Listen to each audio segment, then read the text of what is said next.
Hello everyone, welcome back to my YouTube channel NJ classes.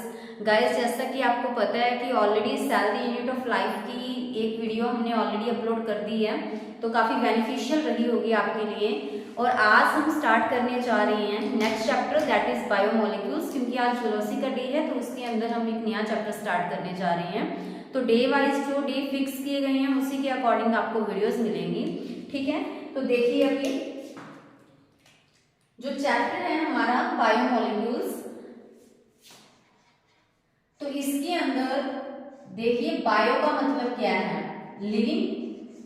तो molecules देखो, bio means living, तो it means कि जो living cell के अंदर जितने भी कार्बन कंपाउंड्स हैं उनको हम क्या कहेंगे, बायोमोलिक्यूल्स। क्लियर। तो लिविंग, बायो मीन्स लिविंग, तो इट मीन्स लिविंग सेल के अंदर जितने भी कार्बन कंपाउंड्स हैं सभी को हम क्या कहेंगे, बायोमोलिक्यूल्स। तो अभी देखिए, बायोमोलिक्यूल्स जैसे एक लिविंग सेल है, उसके अंदर कार्बोहाइड्रेट्स भी होते हैं, उसके अंदर प्रोटीन्स भी होते हैं, उसके अंदर लिपिड्स भी होते हैं। तो वो सब किसके अंदर आएंगे, बायोमोलिक्यूल्स के अंदर। तो हम लिख सकते हैं कि बायोमोलिक्यूल्स के एग्जांपल्स क्या क्या हैं। तो देखिए, बायोमोलिक्यूल्स के अंदर कार्बोहाइड्रेट्स भी आते हैं, बायोमोलिक्यूल्स के अंदर लिपिड्स भी आते हैं, बायोमोलिक्यूल्स के अंदर प्रोटीन्स भी आ सकते हैं, ठीक है। इसके अलावा जो न्यूक्लिक एसिड वो भी किसके अंदर आएंगे, बायोमोलिक्यूल्स के अंदर। तो न्यूक्लिक एसिड में वैसे हम डीएनए भी ले सकते हैं और आरएनए भी, ठीक है। तो देखिए, अभी डीएनए क्या होता है और आरएनए क्या होता है, इसकी फुल फॉर्म देखिए।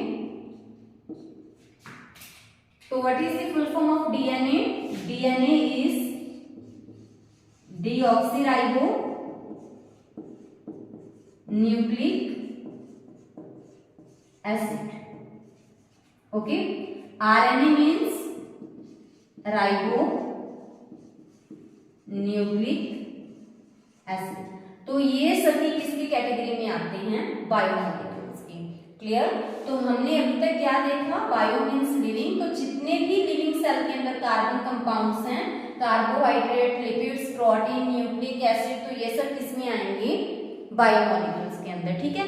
और इवन देन जो प्रोटीन्स हैं, जैसे कि प्रोटीन किससे मिलके बनते हैं, अमीनो एसिड से, तो वो अमीनो एसिड भी किसके अंदर आते हैं, बायोमोलिक्यूल्स में। कार्बोहाइड्रेट हैं जैसे पॉलीसेकेराइड्स, है ना, तो वो किससे मिलके बनेंगे, मोनोसेकेराइड से, तो वो भी किसके अंदर आएंगे, बायोमोलिक्यूल्स के अंदर, ठीक है। अभी देखिए types of biomolecules.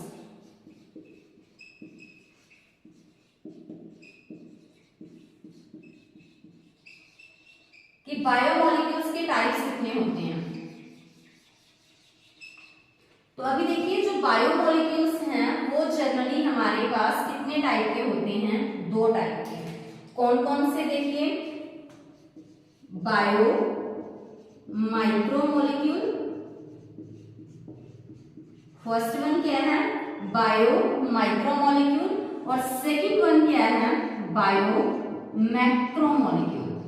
I think आपको पता लग गया होगा दोनों में क्या डिफरेंस है, bio micromolecule and bio macromolecule. देखिए, यहाँ पे मेन डिफरेंस है माइक्रो, और यहाँ पे क्या है, मैक्रो। तो माइक्रो का मतलब क्या होता है, स्मॉल। बायो में माइक्रो का मतलब क्या रहेगा, स्मॉल, और मैक्रो का मतलब क्या रहेगा, लार्ज। तो इससे हमें क्लियर हो जाना चाहिए, माइक्रो मीन्स स्मॉल, तो यानी कि जिनका मोलिकुलर वेट 18 से 800 डाल्टन है, तो उसको हम क्या कहेंगे, बायो माइक्रोमोलिक्यूल, ठीक है। ये एग्जामिनेशन पॉइंट ऑफ व्यू से भी इंपॉर्टेंट है, प्रीवियस ईयर में पूछा गया है कि जो बायो माइक्रोमोलिक्यूल हैं उनका मोलिकुलर वेट कितना होता है, 18 से 800 डाल्टन। एंड जो बायो मैक्रोमोलिक्यूल है उनका मोलिकुलर वेट कितना होता है, मोर देन 10,000 डाल्टन, ठीक है। सो बायो माइक्रोमोलिक्यूल्स, इनका मॉलिक्यूलर वेट भी कम होगा हमारे पास यहाँ पे 18 से 800 डाल्टन्स, और मैक्रोमोलिक्यूल्स जिनका मॉलिक्यूलर वेट ज्यादा होगा 10,000 डाल्टन से भी ज्यादा होता है। क्लियर? तो अभी आप इस चीज को और देखना कि जो बायो मैक्रोमोलिक्यूल्स होते हैं उसके अंदर सारे के सारे क्या आएंगे, पॉलीमर्स आएंगे, और जो बायो माइक्रोमोलिक्यूल्स होते हैं उसके अंदर क्या आते हैं, मोनोमर्स आते हैं। अभी देखिए नाम से क्लियर है, पॉली मीन्स मैनी, तो बायो मैक्रोमोलिक्यूल्स वो होते हैं जो काफी सारे यूनिट से मिलके बनते हैं। देखो नाम बता रहा है ना पॉलीमर्स, मतलब पॉली मीन्स मैनी, जो बहुत सारे यूनिट से मिलके बनते हैं, और जो मोनोमर है उसके अंदर तो सिंगल यूनिट है, मोनो का मतलब ही सिंगल होता है और पॉली का मीनिंग मैनी, तो इसके अंदर तो बहुत सारे यूनिट्स हैं, सो वो किसके अंदर आएंगे, मैक्रोमोलिक्यूल, और जिसके अंदर एक ही यूनिट है वो किसके अंदर आएंगे, माइक्रोमोलिक्यूल। आई थिंक आपको क्लियर हो गया होगा इतना। अभी देखिए जैसे अगर मैं आपसे कहूं कि जो प्रोटीन है, प्रोटीन तो क्या है, पॉलीमर है, किसका पॉलीमर है प्रोटीन, अमाइनो एसिड का। सो प्रोटीन एक पॉलीमर है, सो किसके अंदर आया, बायो मैक्रोमोलिक्यूल में, और जो अमीनो एसिड है वो प्रोटीन का मोनोमर है, सो वो किसके अंदर आया, माइक्रोमोलिक्यूल में। इन द सेम वे जो पॉलीसेकेराइड है, पॉलीसेकेराइड हम किसको बोलते हैं, कार्बोहाइड्रेट्स में, है ना, जैसे स्टार्च है, सेलुलोज है, तो वो सब किसके अंदर आते हैं, पॉलीसेकेराइड में। एग्जांपल राइट कर लीजिएगा, ध्यान रखिएगा कि जो स्टार्च है, सेलुलोज है, ठीक है, ग्लाइकोजन है, तो ये सब किसके एग्जांपल हैं, पॉलीसेकेराइड की। और हमारे पास अगर पॉलीसेकेराइड मैक्रोमोलिक्यूल है तो हम कह सकते हैं कि जो मोनोसेकेराइड है वो क्या है हमारे पास, माइक्रोमोलिक्यूल। तो मोनोसेकेराइड के एग्जांपल भी आप नोट कर लीजिएगा, जैसे कि ग्लूकोज, लैक्टोज, फ्रक्टोज, तो ये सब किसके एग्जांपल हैं, माइक्रोमोलिक्यूल के। क्लियर है? तो ऐसे ही और भी काफी सारे एग्जांपल हैं जो हम नेक्स्ट स्लाइड में करेंगे। तो आई थिंक आप इतना सारा आपको अच्छे से समझ आ गया होगा, तो आप इसका स्क्रीनशॉट ले सकते हैं। हाँ जी, चलिए देखिए, तो जैसा हमने प्रीवियस स्लाइड के अंदर यहाँ तक किया था कि एक हमारे पास होते हैं बायो माइक्रोमोलिक्यूल, तो उसी को हम थोड़ा और डिटेल में करते हैं, बायो माइक्रोमोलिक्यूल, और दूसरी तरफ हमने किया था बायो मैक्रोमोलिक्यूल।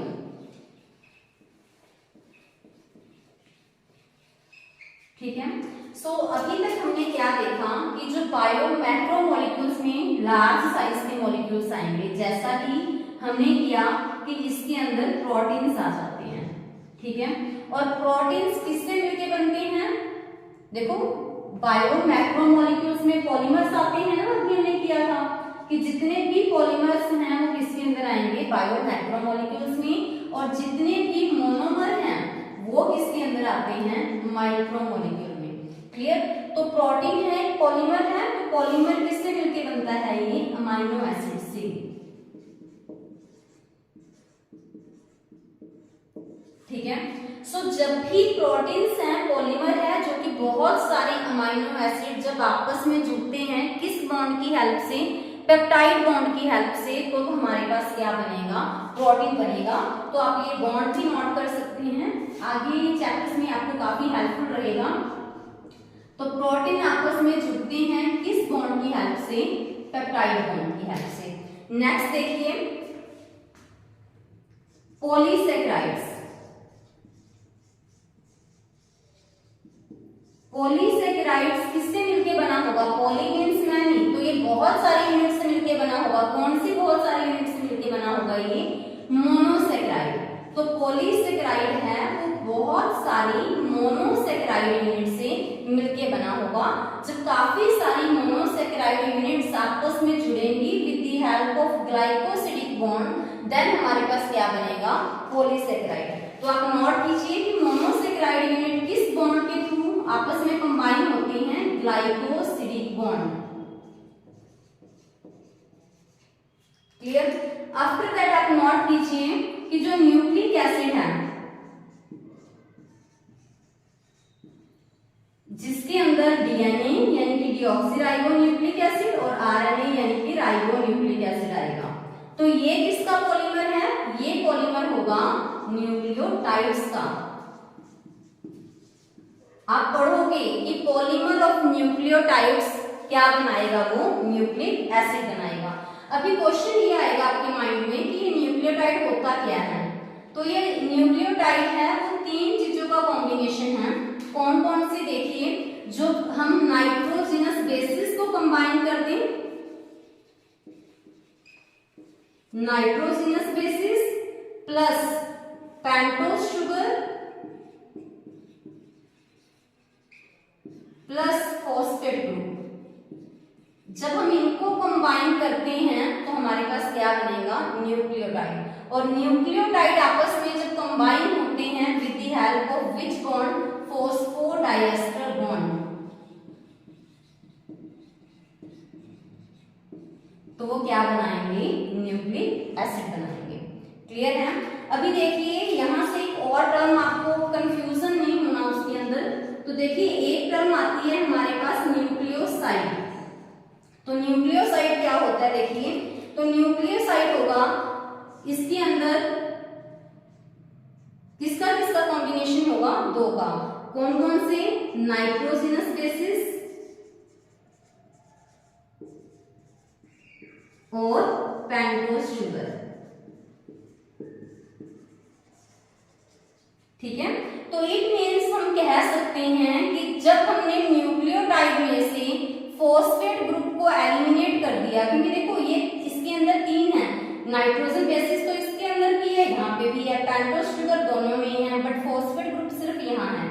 तो इट मीन्स जब हम न्यूक्लियोटाइड में से फॉस्फेट ग्रुप को माइनस करते हैं तो हमारे पास क्या आ जाएगा? न्यूक्लियोसाइड। तो हम राइट कर सकते हैं कि nucleotide minus phosphate group that is equal to nucleoside. तो इन सब चीजों को आपको ध्यान से करना है, काफी ज्यादा इंपॉर्टेंट है ये। क्लियर है। तो अभी देखिए एक आप और चीज नोट कीजिए कि जो बायो माइक्रोमोलिक्यूल्स हैं उसके अंदर और क्या क्या आते हैं? लिपिड्स भी इसी के अंदर आएंगे। ठीक है। लिपिड्स भी किसका एग्जांपल है? बायो माइक्रोमोलिक्यूल्स का। तो अभी देखिए हमने इस स्लाइड के अंदर क्या पढ़ा कि हमारे पास जो बायोमोलिक्यूल्स हैं वो दो टाइप के हैं, bio micromolecule and bio macromolecule. Micro means small, जिनका मॉलिक्यूलर वेट कम होगा, 18 से 800 डाल्टन्स होगा, और इसके अंदर सारे के सारे मोनोमर्स आते हैं। जैसे अमाइनो एसिड एक मोनोमर है, किसकी हेल्प से कंबाइन होते हैं? पेप्टाइड बॉन्ड, तो वो क्या बनाएंगे? प्रोटीन्स। मोनोसेकेराइड एक मोनोमर है, ग्लाइकोसिडिक बॉन्ड की हेल्प से कंबाइन होकर वो क्या बनाते हैं? पॉलीसेकेराइड। वैसे ही जो न्यूक्लियोटाइड है उसमें से अगर मैंने फॉस्फेट ग्रुप माइनस कर दिया तो क्या मिलेगा मुझे? न्यूक्लियोसाइड। और न्यूक्लियोटाइड्स का polymer he with the help of phosphodiester bond क्या पॉलीमर बनेगा? न्यूक्लिक एसिड, जिसको हम डीएनए और आरएनए बोल देते हैं। ठीक है। इनके अंदर जो बेसिकली डिफरेंस होगा डीएनए में, आरएनए में, वो नाइट्रोजन बेसिस का भी डिफरेंस रहेगा।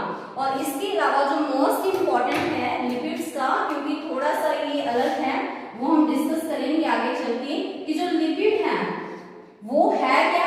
Bio micromolecule. सबसे ज्यादा ध्यान रखना है इस चीज को कि लिपिड किसके अंदर आएगा?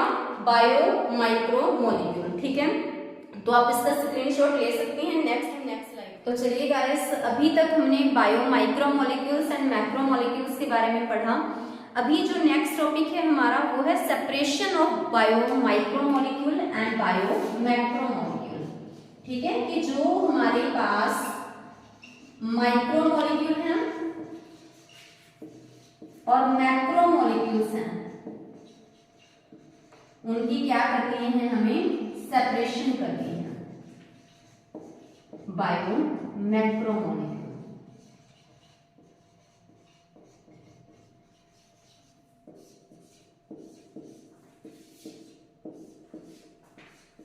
ठीक है। कि जो हमारे पास दोनों टाइप के मॉलिक्यूल हैं, हम ऐसा करें क्या कि हमारे पास माइक्रो मॉलिक्यूल सेपरेट हो जाएं और मैक्रो मॉलिक्यूल सेपरेट हो जाएं। तो इसके लिए जो मुझे चाहिए, तो मैंने सबसे पहले क्या लिया, एक तो मोर्टार एंड पेसिल ले लिया, जिसको हम कुंडी सोडा बोलते हैं। सेकंड वन मैंने क्या ले लिया, एक मैंने लेना है यहाँ पे लिविंग टिश्यू। थर्ड वन मैंने एक एसिड चूज करना है यहाँ पे, ठीक है। और जो हम एसिड लेंगे वो क्या लेंगे, ट्राइक्लोरो एसिटिक एसिड।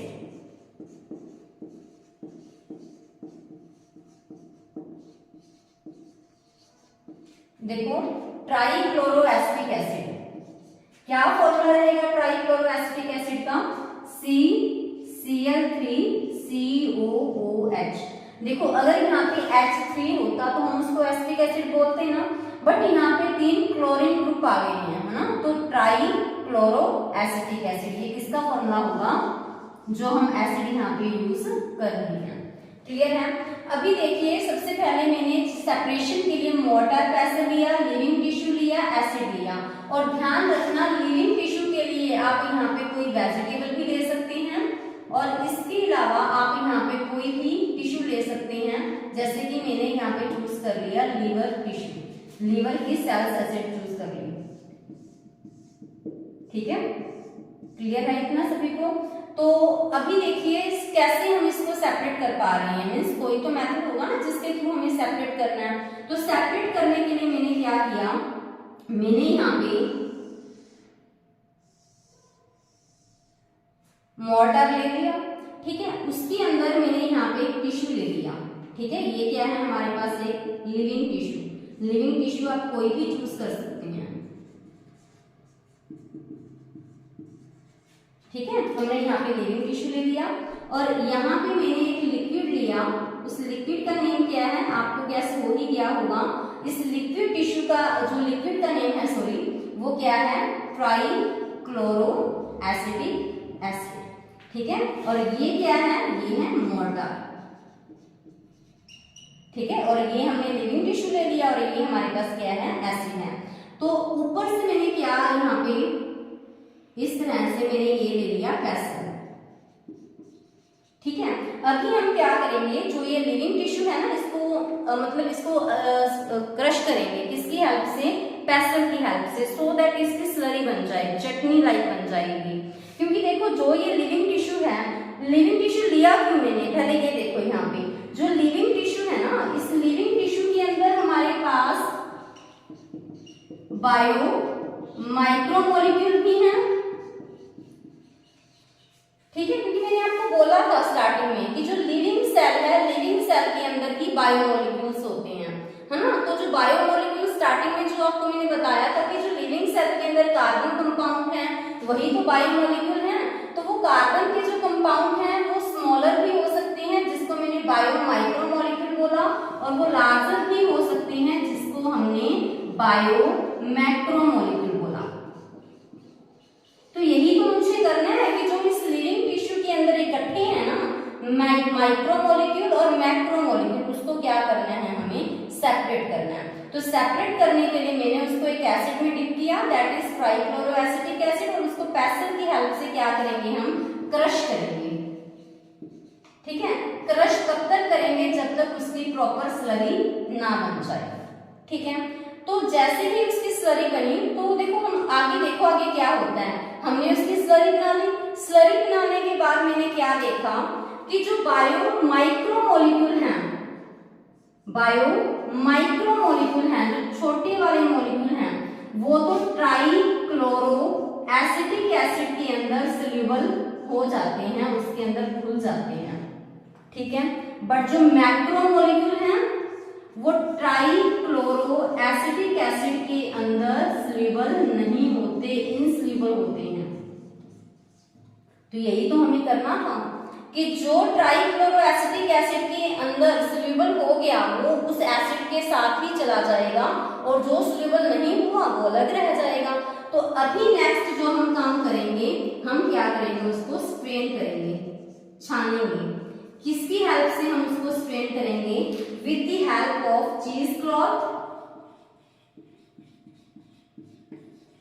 और कॉटन। बस जैसे ही हम उसको स्ट्रेन करेंगे हमारा काम हो जाएगा कि जो माइक्रो मॉलिक्यूल हैं, मोनोमर हैं, वो क्या हो जाएंगे, किसके साथ आ जाएंगे? वो इस एसिड के साथ, है ना। और जो मैक्रो मॉलिक्यूल हैं वो खुलते ही नहीं है, तो वो अलग रह जाएंगे। तो जैसे ही मैंने उसको स्ट्रेन किया, तो स्ट्रेन करने के लिए मैंने क्या किया? तो स्ट्रेन करने के लिए मैंने यहाँ पे कंटेनर ले लिया,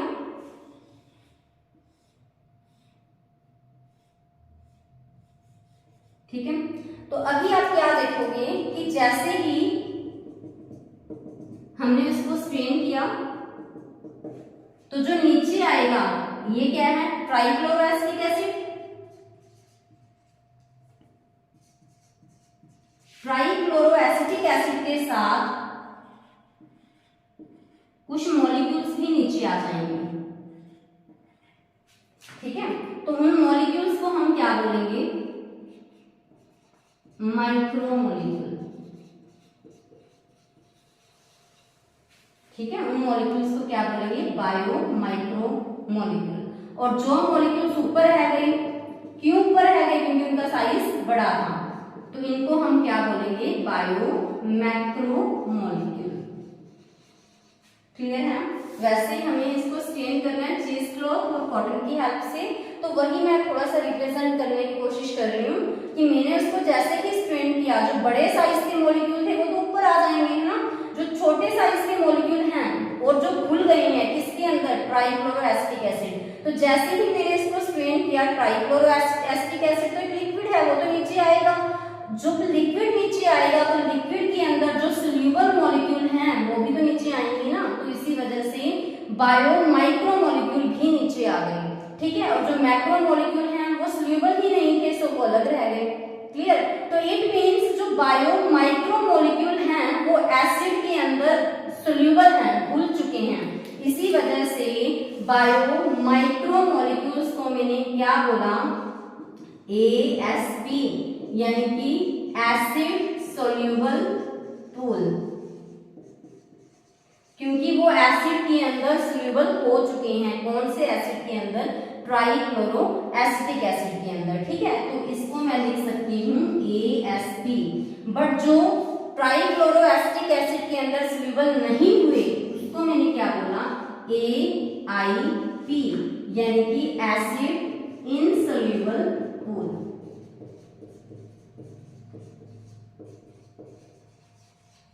क्लियर है? अभी देखिए कि जो हमारे पास यहाँ पे ऊपर रह गया वो क्या है? एसिड इनसोल्यूबल पूल, क्योंकि वो एसिड के अंदर डिसॉल्व नहीं हुआ। और ये क्या है? Acid soluble pool. जो ऊपर रह गया उसके लिए हम एक वर्ड यूज करते हैं, रिटेंटेट। रिटेंटेट का मतलब है जो ऊपर रिटेन में रह गया, तो दैट इज रिटेंटेट। और जो नीचे आ गया उसको हम क्या बोलते हैं? फिल्ट्रेट। क्लियर है? तो चलो जल्दी से अब समअप करते हैं इसको। सबसे पहले हमें देखना था कि जो बायो माइक्रो मॉलिक्यूल है और जो मैक्रो मॉलिक्यूल है उसको कैसे सेपरेट किया जाएगा। मैंने सबसे पहले उसके लिए क्या लिया? Mortar and पेसल। सेकंड वन उसके लिए लिया लिविंग टिश्यू। थर्ड है हमने लिया एसिटिक एसिड। एसिटिक एसिड के अंदर हमने चूज किया ट्राइक्लोरोएसिटिक एसिड, जिसका फॉर्मूला है CCl3COOH। क्योंकि जनरली देखिए वैसे फॉर्मूला रहेगा एसिटिक एसिड का CH3COOH, बट अगर मुझे 3 क्लोरीन लगाने हैं तो मुझे यहाँ से H तो रिमूव करने पड़ेंगे ना।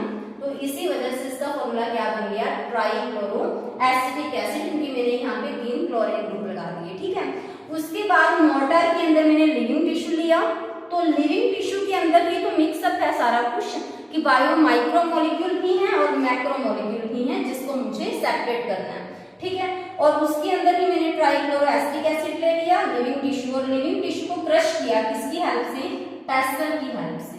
क्लियर? तो जैसे ही मैंने इस लिविंग टिश्यू को क्रश किया विद द हेल्प ऑफ पेसल, तो मैंने क्या देखा कि जो कुछ एक मॉलिक्यूल ऐसे हैं जो ट्राइक्लोरोएसिटिक एसिड में डिसॉल्व हो पा रहे हैं, सोल्यूबल हैं। तो इट मींस वो मॉलिक्यूल कैसे हैं? Bio micro molecule. और जो इनसोल्यूबल हैं, जो सोल्यूबल नहीं हो पा रहे, वो क्या है, बायो मैक्रोमोलिक्यूल। तो यहीं से क्या हुआ कि जैसे ही मैंने स्ट्रेन किया तो जब ट्राइक्लोरोएसिटिक एसिड नीचे आया तो उसके साथ जो चीज सोल्यूबल थी, बायो माइक्रोमोलिक्यूल, वो भी नीचे आ गई, क्योंकि वो एसिड के अंदर क्या है, सोल्यूबल है। तो इसी वजह से मैंने इसको क्या बोला, acid soluble pool.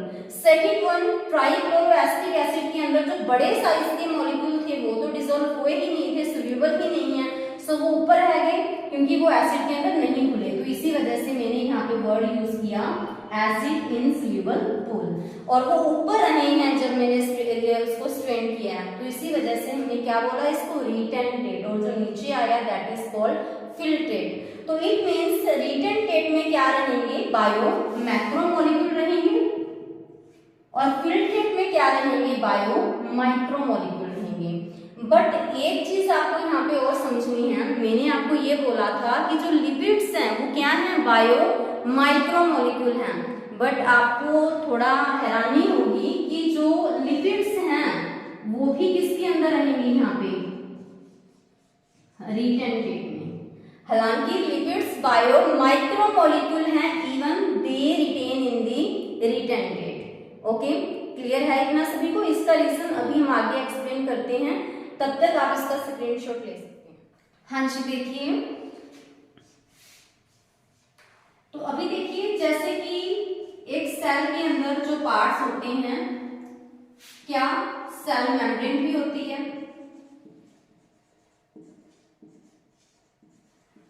Cell wall भी होती है, साइटोप्लाज्म,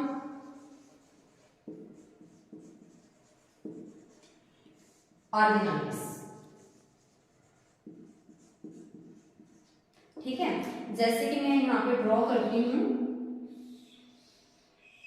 एक रफली डायग्राम हम बना रहे हैं। ठीक है, तो ये है हमारे पास न्यूक्लियस,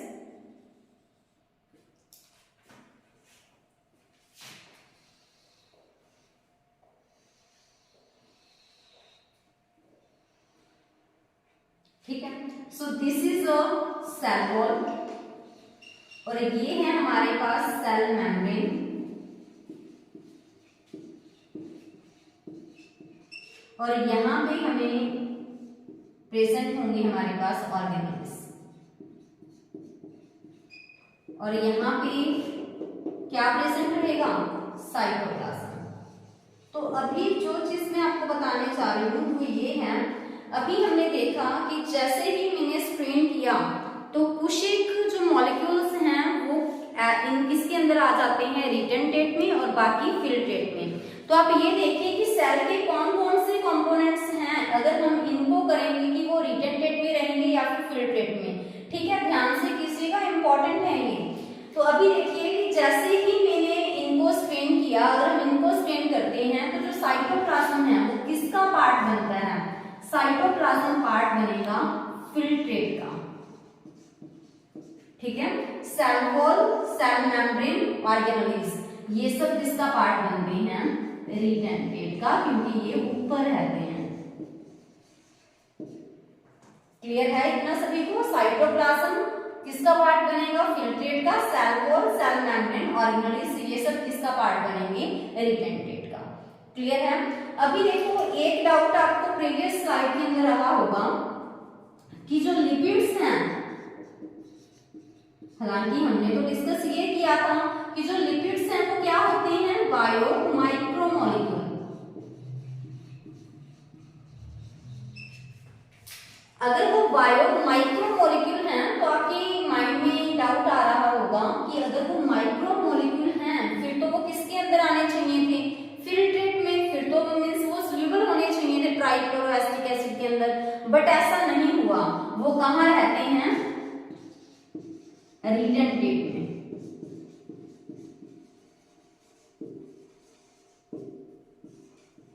तो क्वेश्चन यही तो है कि बायो माइक्रोमोलिक्यूल होते हुए भी वो रिटेंटेट में क्यों आए। तो अभी देखो कि जो लिपिड्स हैं वो किसका पार्ट होते हैं। देखो अगर हम देखें, हमने वहां पे लिविंग टिश्यू लिया था, लिविंग सेल्स ली थी, है ना। तो सेल्स को जब मैंने क्रश किया तो सेल्स के अंदर लिपिड कहाँ प्रेजेंट था, सेल के अंदर लिपिड कहाँ प्रेजेंट होता है, सेल मेम्ब्रेन कहाँ प्रेजेंट होता है? सेल मेम्ब्रेन के अंदर। तो सेल के अंदर जो लिपिड प्रेजेंट होगा सेल मेम्ब्रेन में होगा, और सेल मेम्ब्रेन के अंदर जो लिपिड रहेगा वो किस फॉर्म के अंदर प्रेजेंट होता है? फॉस्फोलिपिड्स की फॉर्म में।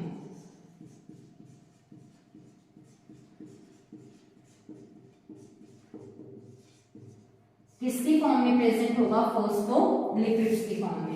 लिपिड सेल मेम्ब्रेन के अंदर किस फॉर्म में रहेगा? फॉस्फोलिपिड की फॉर्म में। और जो फॉस्फोलिपिड होता है उसका स्ट्रक्चर बेसिकली ऐसा होता है कि एक उसके अंदर हेड पार्ट रहेगा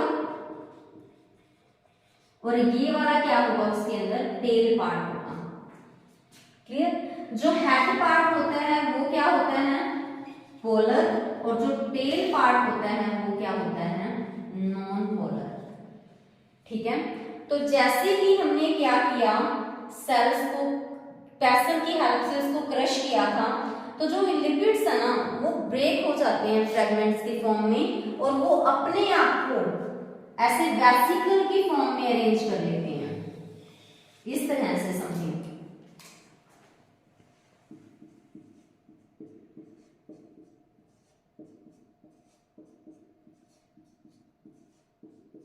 ठीक है, इस तरह से वो अपने आप को अरेंज कर लेंगे।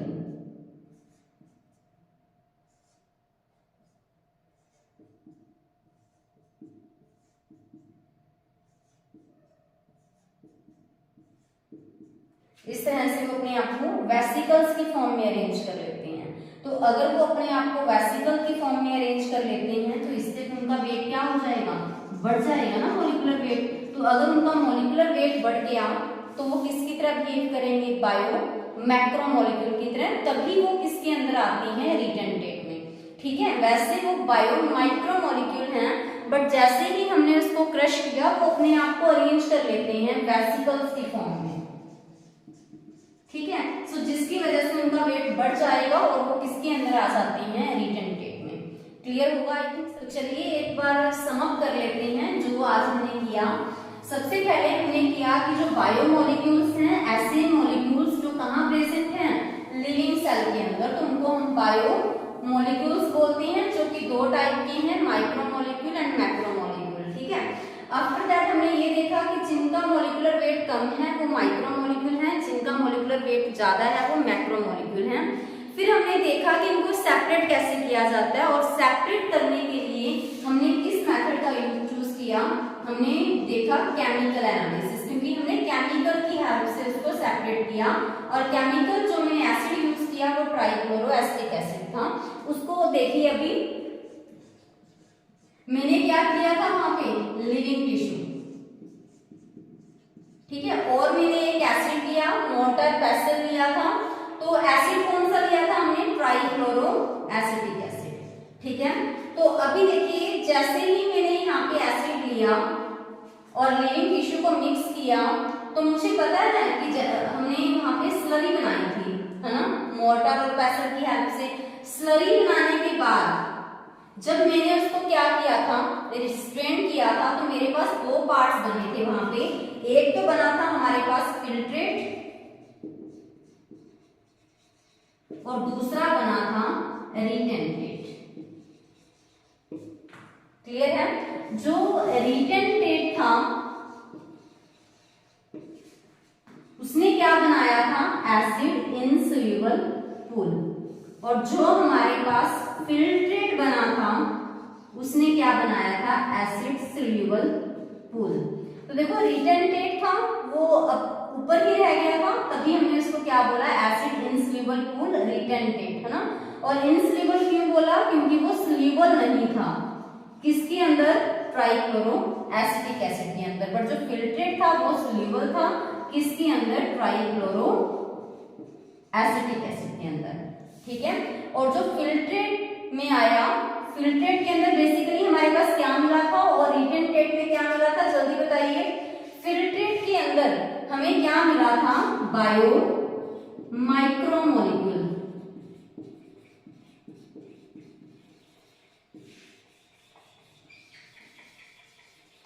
ठीक है, और रिटेंटेट में हमें क्या मिला था? Bio macromolecule.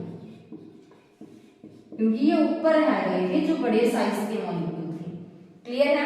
तो इसके साथ मैंने आपको एक और भी एग्जांपल दिया था जहां से ज्यादातर क्वेश्चन पूछा जाता है कि लिपिड्स का, कि लिपिड है तो बायो माइक्रोमोलिक्यूल, बट जब हम उसको सेपरेट करते हैं तो वो रिटेंटेट वाले पार्ट में आता है।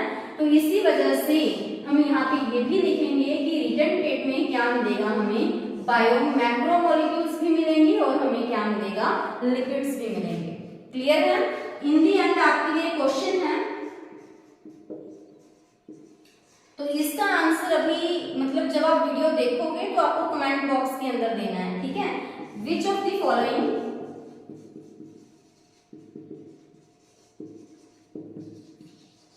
Is not a part of acid soluble pool, इनमें से कौन सा एसिड सोल्यूबल पूल का पार्ट नहीं है? ए है लिपिड्स, बी है प्रोटीन्स, सी है न्यूक्लिक एसिड और डी है और। आपको बताना है कि इनमें से ASP एसिड सोल्यूबल पूल का पार्ट कौन सा नहीं है। क्लियर? तो गाइस आई थिंक आपने जो प्रीवियस वीडियो है cell the unit of life आपने देख ली होगी, और बाकी आप इस वीडियो को भी ध्यान से देखिएगा और जो क्वेश्चन आपको दिया जाता है वो आप उसका आंसर कमेंट बॉक्स में जरूर दीजिएगा। अगर आपको लेक्चर अच्छे लग रहे हैं देन भी आप कमेंट बॉक्स, आपको लेक्चर के रिगार्डिंग कोई भी डाउट है तो अपना डाउट कमेंट बॉक्स में जरूर राइट कीजिएगा।